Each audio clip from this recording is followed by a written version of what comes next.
നമസ്കാരം. മംഗളം ന്യൂസിലേക്ക് എല്ലാവർക്കും സ്വാഗതം. ഞാൻ ബിനി പ്രേംരാജ്. യമനിലെ ഹൂതി വിമതരുടെ മിസൈൽ ആക്രമണത്തിൽ ടാങ്കർ കപ്പലിന് തീപിടിച്ചു. ആക്രമണത്തിൽ തീപിടുത്തവും കപ്പലിന് വൻ നാശനഷ്ടവും സംഭവിച്ചു. ആളപായമൊന്നും സംഭവിച്ചിട്ടില്ല എന്ന് US പ്രതിരോധ വക്താക്കൾ അറിയിച്ചു. ബാബൽ മന്താബ് കടലിടുക്കിന് വടക്ക് 60 നോട്ടിക്കൽ മൈൽ അകലെയാണ് അപകടം നടന്നത്.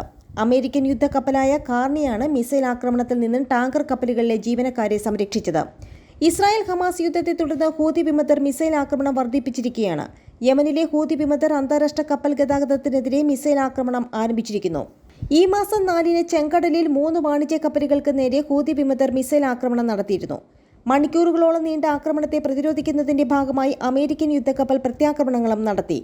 പനാമയുടെ 2 കപ്പലുകളും ഒരു ബ്രിട്ടീഷ് കപ്പലുമാണ് ഹൂതികളുടെ ആക്രമണത്തെ അതിജീവിച്ചത്. ഇസ്രായേൽ ഹമാസ് യുദ്ധത്തിനിടെ നിരവധി ഹൂതി മിസൈലുകളെ തകർത്തെറിഞ്ഞ അമേരിക്കൻ യുദ്ധക്കപ്പലാണ് കാർണി. ആക്രമണ പരമ്പരകൾ നേരിട്ടുവെങ്കിലും യാതൊരു കേടുപാടും ഇതുവരെ US യുദ്ധക്കപ്പലിന് സംഭവിച്ചിട്ടില്ല. അതേസമയം യമൻ തീരത്ത് നിന്ന് ചെങ്കടലിലേക്ക് പോകുകയായിരുന്ന 2 ഡ്രോണുകളെ ചെങ്കടലിന് മുകളിലൂടെ വെടിവെച്ചിട്ടതായി ഫ്രഞ്ച് സൈന്യം അറിയിച്ചു. ഡ്രോണുകൾ രാജ്യത്തിന് ഭീഷണിയാകുമെന്ന് മനസ്സിലാക്കിയതിനാലാണ് ഫ്രഞ്ച് ഫ്രിഗേറ്റ് അവയെ വെടിവെച്ചിട്ടതെന്ന് സൈന്യത്തിന്റെ ജനറൽ സ്റ്റാഫ് പത്രക്കുറിപ്പിൽ പറഞ്ഞു. 2 ഡ്രോണുകളും യമന്റെ തീരത്ത് നിന്ന് 110 കിലോമീറ്റർ അകലെയായിരുന്നുവെന്ന് സൈന്യത്തിന്റെ പ്രസ്താവനയിൽ വ്യക്തമാക്കുന്നു.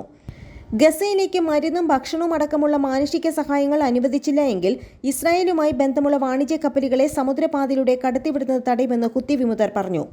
ഇത് സംബന്ധിച്ച് ഇസ്രായേൽ തുറമുഖങ്ങളുമായി ബന്ധം പുലർത്തുന്ന എല്ലാ കപ്പൽ കമ്പനികൾക്കും മുന്നറിയിപ്പ് നൽകിയതായും ഹൂത്തികൾ അറിയിച്ചു. കഴിഞ്ഞ ആഴ്ച ഹൂത്തികൾ യമൻ തീരത്ത് ബഹാമാസ് പതാകയുള്ള ഒരു കപ്പൽ ഉൾപ്പെടെ 2 കപ്പലുകൾ ആക്രമിച്ചിരുന്നു. അവ ഇസ്രായേലിൻ്റേതാണെന്ന അവകാശവാദവും ഉന്നയിച്ചു. ഇസ്രായേലുകളുമായി ബന്ധമുള്ള ഗാലക്സി ലീഡർ എന്ന ചരക്ക് കപ്പലുകളും ഹൂത്തികൾ പിടിച്ചെടുത്തിരുന്നു. ഗാസയിൽ ഇസ്രായേൽ ബോംബാക്രമണം തുടരുന്ന പശ്ചാത്തലത്തിൽ ഇസ്രായേലിനെ ലക്ഷ്യമിട്ട് ഹൂത്തികൾ ടെൽ അവീവിലേക്ക് മിസൈൽ ആക്രമണങ്ങളും നടത്തിയിരുന്നു. UN വേൾഡ് ഫുഡ് പ്രോഗ്രാം പുറത്തുവിട്ട കണക്കുകൾ പ്രകാരം ഗസയിലെ 36% കുടുംബങ്ങളും നിലവിൽ കടുത്ത പട്ടിണി അനുഭവിക്കുകയാണെന്നാണ് സൂചിപ്പിക്കുന്നത്. കണക്കുകൾ പ്രകാരം ഗസയിൽ ഇസ്രായേൽ നടത്തിയ ആക്രമണത്തിൽ 17,000-ലധികം ഫലസ്തീനികൾ കൊല്ലപ്പെട്ടതായും വ്യക്തമാക്കുന്നുണ്ട്.